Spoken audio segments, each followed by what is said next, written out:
Howdy Internet, I'm Zach and this is Ryan, and we here at Razzle are incredibly excited for Season 6 of The Walking Dead.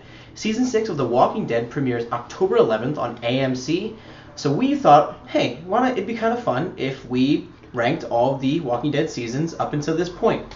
Let's get started. Alright guys, just to let you know, before you go any further in the video, we're going to be discussing a lot of spoilers for The Walking Dead. Why don't we get started? Alright, so for number 5, aka the worst season in the show's history, we are going with Season 2. Season 2 is known by a lot of people as just the season that they decided to hang out on Herschel's farm. Now that doesn't mean that Season 2 is bad. Season 2 has some things that were helpful. Yeah, there was a lot of really good moments in the season. We're going to talk about when Carl got shot, when finding out Sophia in the barn. And of course Shane's death, and then the whole camp on fire. There's some other small things in the season that were really good, and a lot of really high impact scenes. Mm-hmm. A lot of some of the more iconic scenes in the whole show were in this season, but unfortunately the season's just, like you said in the beginning, it's insanely boring. Yeah. Like, there's a lot of episodes where it's just like, it just feels like everything's dragging on, and we're just not there's no new settings. It's kind of takes place all on the farm, which is kind of cool to feel. Like, it's kind of cool seeing them settle at first, but then it's like, come on, I want something to happen. Like, it feel like it's like we haven't even seen like a walker in forever. Like, it seems like nothing is happening. We're kind of just stuck, and we're still like sitting with Carl in the bed. Like, Carl getting shot was great, but it was like, all right, like, can we make some progress here? At times you were like, oh man, maybe Carl's bad, but you knew he was going to be safe. And the only there are a few noticeable deaths in this season. We have Shane.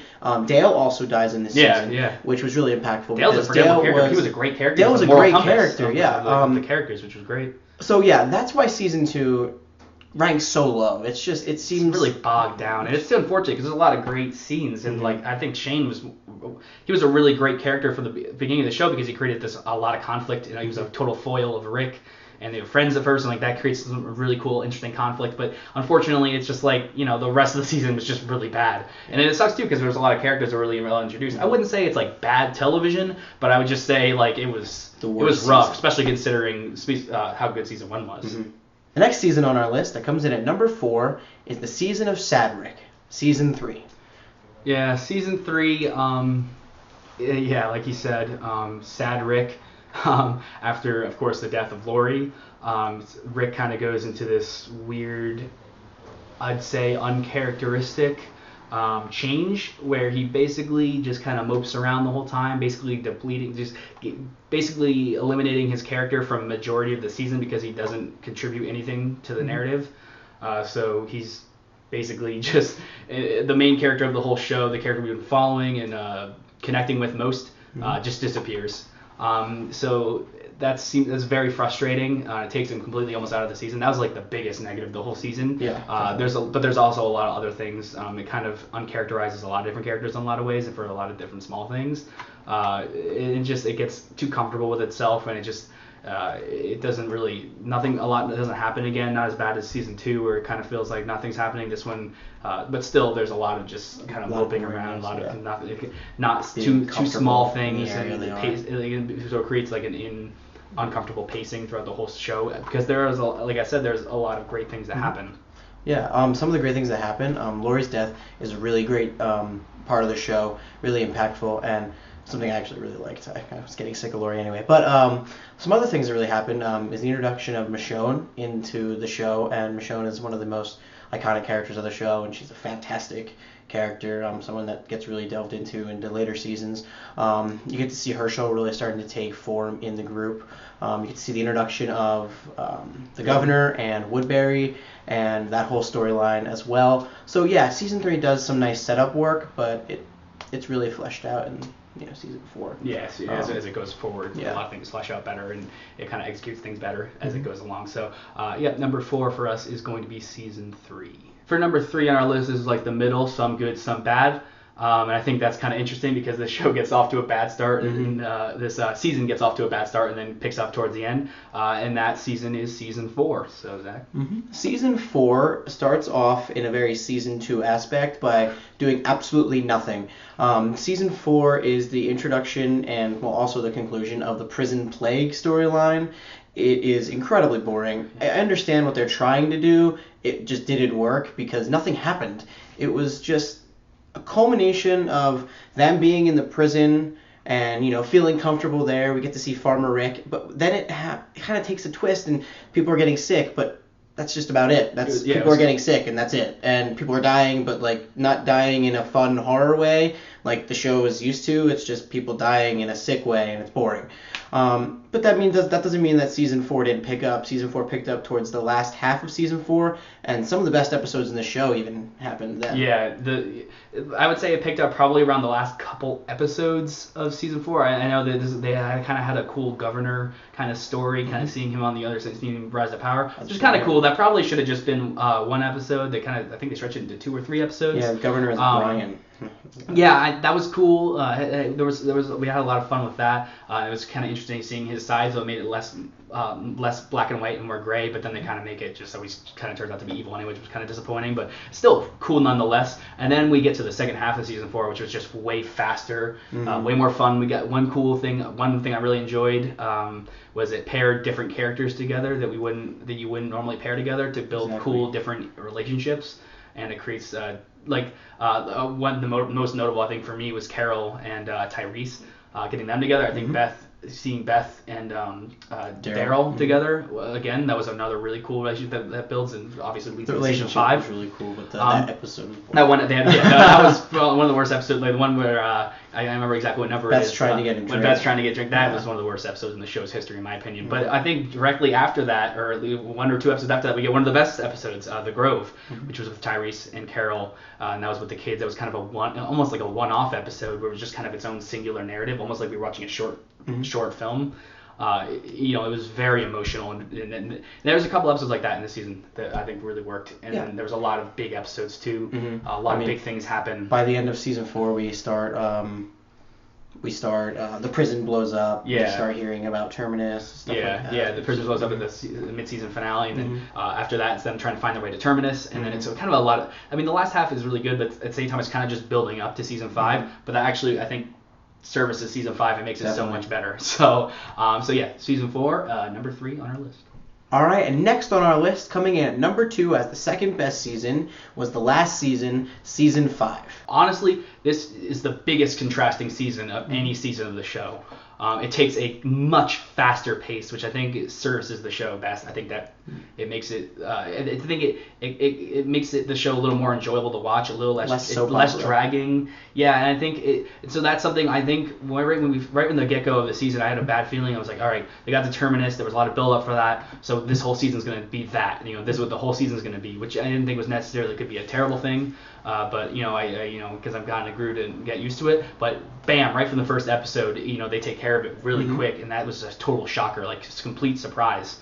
But that kind of sets the tone for the whole show because that's kind of what happens. It moves at such a rapid pace that like it's to watch it, it's like so much is happening, but it's kind of like in a good way. It's strange to think because so much happens in season 5. You think back on season 5, and really so many things did happen. Yeah, we saw noticeable deaths. We saw places change. We saw characters grow.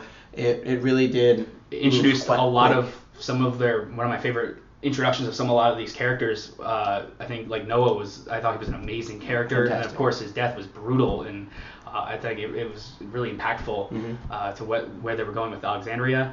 But my favorite part of the season is just seeing the change of the characters and how much they've changed. This season pulls the most, I think, out of Andrew Lincoln. Oh yes, definitely. This might have been his best acting season since season 1.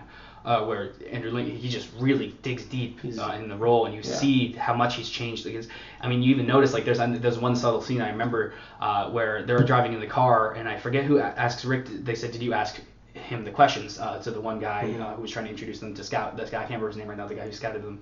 She said, have you asked them the questions? They never thought to ask the questions. It's always the first thing they do. And you see how much they've changed because it's not as important to them because they've changed so much as characters. So that was I know that's one subtle thing I noticed that I remembered. So I was so impressed with the change, how the characters have changed, and it really felt like this season really went for it. Yeah, and one thing I really enjoyed about season 5 in general is that it sort of went back to its roots. In season 1, there was a lot more horror aspects. We got to see the walkers more. We got to see just the fact that this is not a world you're going to want to live in.